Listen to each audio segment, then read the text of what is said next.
Could these accounts of giants in religious texts add credence to the idea that we might share DNA with this lost species? Experts suggest that if this is true, there are accounts of many types of giants. Giants have been found around the world. In fact, there's extraordinary stories from China that most of us don't know here in the West.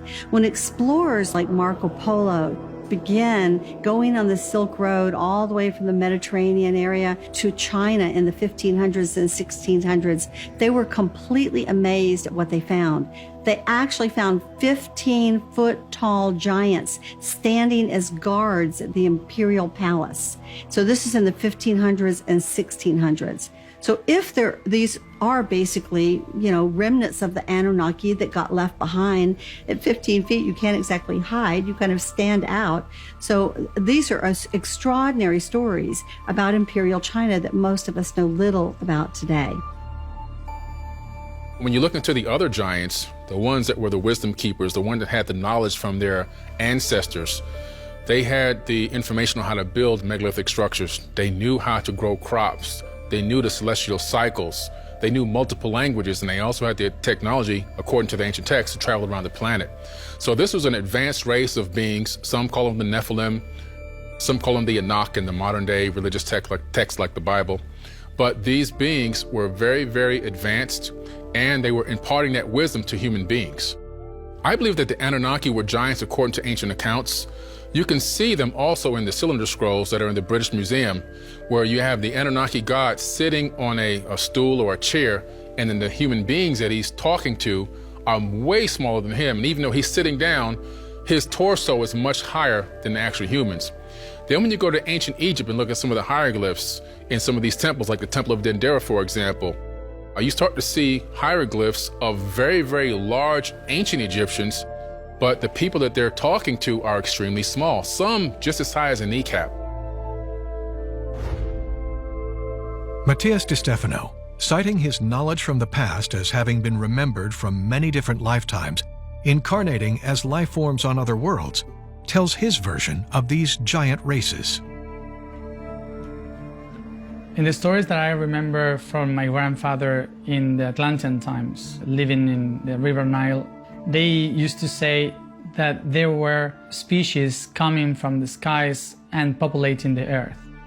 The Aesir were the big people, maybe twice than us, that we call Anunnaki. And the Nemnir, the first one on arriving here, were the giants that were a bit bigger than the Aesir, the Anunaki, and they lived only in cold regions.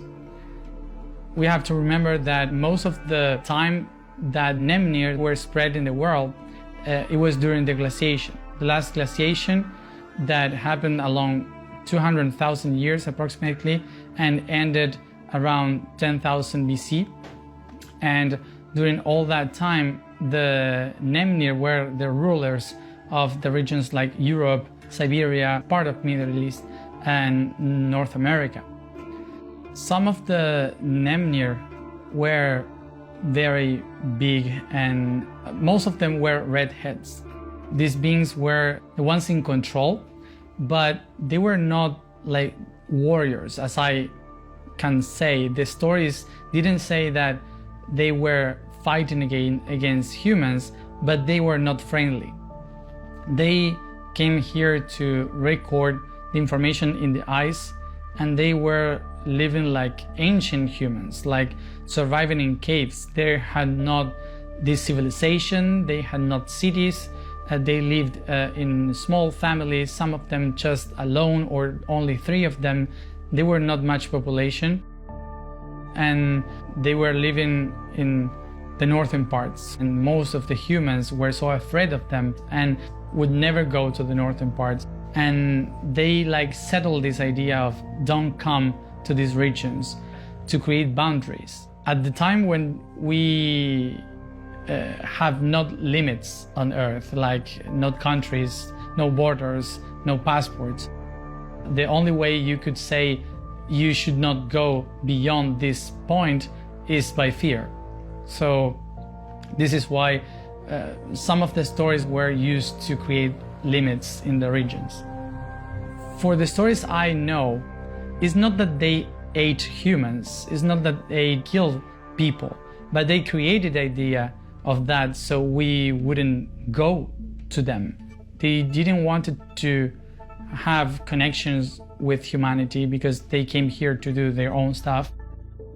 In the other hand, the Aesir, the Anunaki, were big for us. We could call them giants, but they did have a lot of connection with us. They even had relationships and sex and lived with us. Some of them loved us and they had sons and kids, and some of the other ones were trying to control us like slaves. So there were a few of them, not many, also not many population, because they came to this world surviving because their own world was dying. So they lived in some mountains in Middle East, in the Mediterranean Sea, but they were not much spread around the world. And practically they taught us everything that we know as humans. They were the ones that gave us the fire. They were the ones that taught us about agriculture, about society, about religion. Even if most of them were bad for humans, they gave us everything that we are today.